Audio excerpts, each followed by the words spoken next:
Alright guys, I already explained why you're getting Orange Brandon in this video, and I didn't fall asleep until 6 in the morning, and it's noon now, so I'm kind of very tired.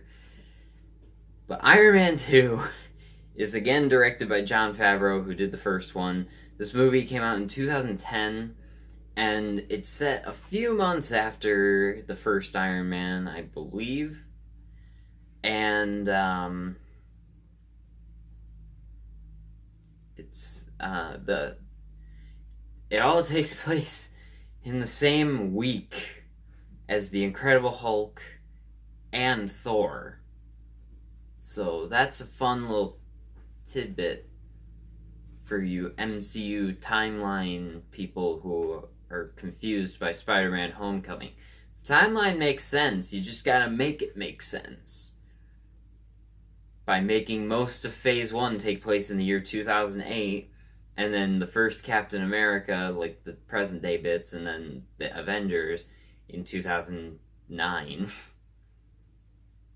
And then Iron Man 3 doesn't happen until 2013, so. No. But yeah. Iron Man 2 picks up on the adventures of Tony Stark as Iron Man. He revealed himself to the world at the end of the first movie. Spoiler alert.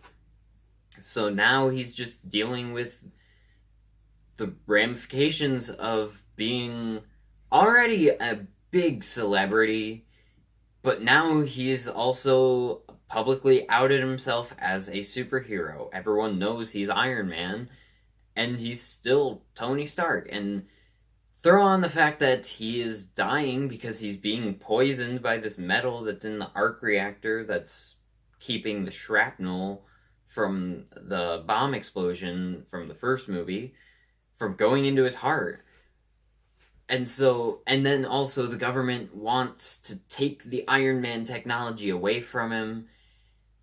And he has this business rival, Justin Hammer, that is also trying to steal the technology from him. And then there's this guy, Ivan Vanko, who also is stealing the technology from him because his father helped Tony Stark's father develop the arc reactor technology in the first place. The whole reason that an Iron Man suit can even run in the first place because it's powered off of an arc reactor.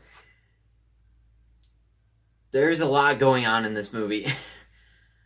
This movie stars, again, Robert Downey Jr., Gwyneth Paltrow, and then you have the introduction of Samuel L. Jackson in this movie in a much bigger role, expanded from his cameo, if you can even call it that, in the first movie. And then you also have the introduction of Scarlett Johansson, and a bigger role for both Jon Favreau himself and Clark Gregg as Agent Coulson.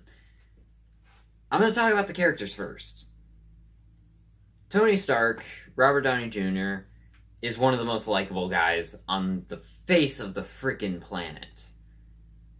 And it's hard to believe that coming from the background that he came from, that he was able to just so drastically turn his life around and make himself into not only one of the best actors working today, but one of the highest paid actors working today as well.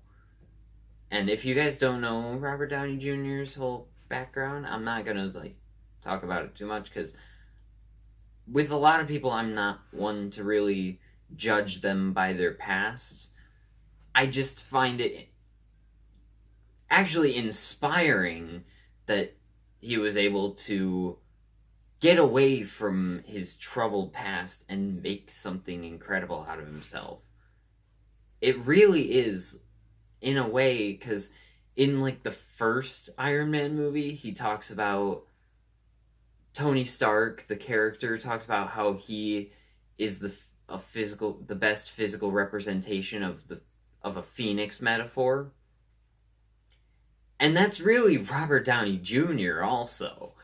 And he's really great in this movie, too.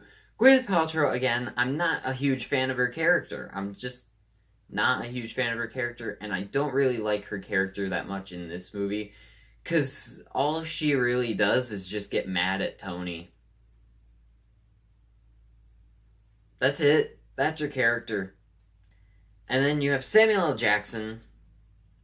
Samuel L. Jackson is a national treasure. He is one of the best actors working today. He has such a great range. He can be hilarious or pretty scary. And in this movie, he's mostly just serious, but kind of funny too. And then you have Scarlett Johansson, who, if I'm being completely 100% honest with you guys, there's no reason for her to be in this movie as the Black Widow, except the fact that they want to widen the universe a little bit. But really, she doesn't do anything really to serve the story. Honestly, she could have been... Her character could have been cut from this movie, and certain parts that she plays a role in could have just been Samuel L. Jackson. That's how kind of insignificant to the plot she is. And I don't really like saying that, because I'm all for adding female characters and adding more characters and widening the universe, but when it feels like the only reason they're there is just to widen the universe, that kind of is a problem. And really, the biggest thing that they're banking on with her character in this movie is the fact that Scarlett Johansson is attractive. That's it, because that's really all they focus on with her character for the majority of the movie, is Robert Downey Jr. making note of the fact that she's attractive, or he Googles her name and pulls up a picture of her in like a bra and underwear, or she's changing into her Black Widow suit in the back of the car, and Happy's trying to like look in the rearview mirror at her. That's it. She has one cool action scene where she actually does something important to the plot, and that's it. Kind of just a wasted opportunity of a character. And then, of course, Clark Gregg's role in this movie is beefed up as well as Agent Coulson. He was in the first movie for a minute, and I didn't realize that when I watched The Avengers. When Coulson popped up, I was just like, oh, that's a new guy. I kind of like him. But then I went back and watched Iron Man. I was like, he was in Iron Man? Then I watched Iron Man 2 again. I was like, he was in Iron Man 2? Then I watched Thor for the first time, and I was like, he was in Thor? Because I don't think I watched Thor before I watched The Avengers. I can't remember. No, but this movie kind of is just very disappointing compared to the first movie, because the first movie is still one of the best comic book movies and origin stories ever made. This movie is slightly disappointing. There is one huge thing that always drives me crazy when I watch this movie. And it's something that could have been so easily fixed just if someone looked at the script and went, hey, that's stupid, tweak that. And it's this. There is a part in this movie where Tony discovers a new element that he rediscovers it. His dad discovered it the first time. But he rediscovers it and thinks it could be a good replacement for the palladium in the arc reactor. I believe it was vibranium. But then Jarvis is like, unfortunately, it's impossible to synthesize. So what does Tony do? He synthesizes it. Almost frickin' immediately. That has always bothered me. But the biggest thing that bothers me about this movie, even more than that, is the fact that this feels like more like the Avengers .5 than Iron Man 2. Because rather than making it more of a personal Tony Stark story, there is a personal Tony Stark story. They're kind of just, in certain areas of the movie, just trying to, like, push Samuel L. Jackson in. push S.H.I.E.L.D. in, push Black Widow in, make references to the wider universe, constantly reference the post-credit scene from the first movie about the Avengers Initiative, literally ending the movie with Iron Man being approved for the Avengers, but Tony Stark not being approved. And that's the ending of the movie. The effects and action scenes are great, but the character development for certain characters, like Pepper Potts, is not there. And even Tony, his character, he gets a little bit unlikable in this movie, because I get it, he's dying, so he's being a little more irrational, he's acting more on impulse. But my God, there's nothing.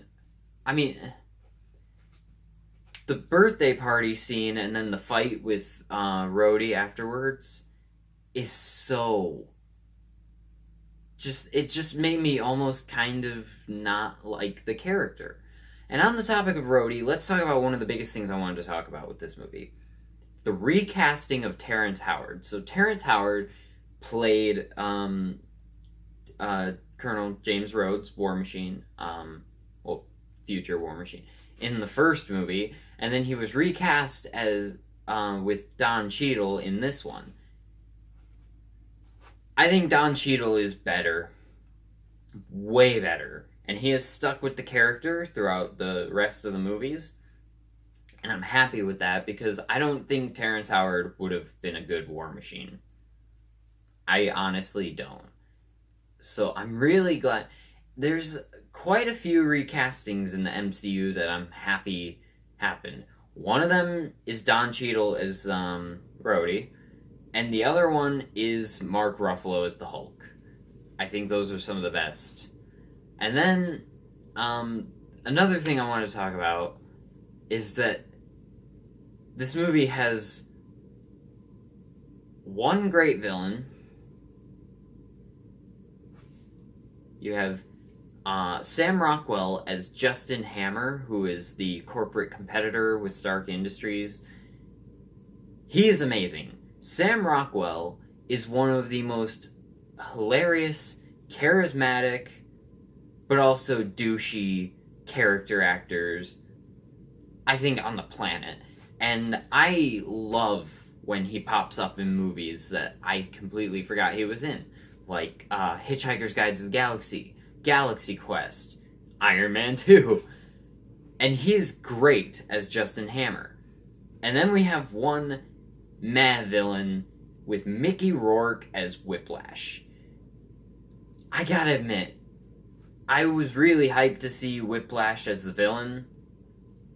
I wish they had cut him out and made it more of a story about Tony Stark fighting Justin Hammer and the government over control of the Iron Man armor. And yeah, because again, like the first movie, but even more than the first movie, the ending fight kind of just feels tacked on. And that is a vibe that I've been getting a lot from the first two Iron Man movies, is that it just feels like they tacked on an end fight scene because they need an end fight scene. And while it worked more in the first Iron Man because they set it up very early in the movie that Obadiah Stane is trying to get the Mark I suit so he can build his own armor because he knows about the Iron Man armor. This one, it doesn't really feel that well set up. And that is partly due to the fact that just Whiplash was very poorly written as a character. He kind of just pops in and leaves the movie for a while and then pops back up and he's back in the movie for a while, but not in any way that really counts until the end, and I didn't really like that. But this movie is still very decent. It's not a horrible movie. I have flaws with it, but I still think it's pretty good. It's just disappointing compared to the first one. And I definitely think this is the lowest point for the MCU. I don't have a movie that I think is worse than Iron Man 2 in the MCU. And I still don't think Iron Man 2 is a horrible movie, though. Don't get me wrong. But I'm going to give Iron Man 2 a B+. Thank you guys for watching this video. Let me know in the comments what you think of Iron Man 2. Have you seen it? And I will talk to you in the next video. Bye.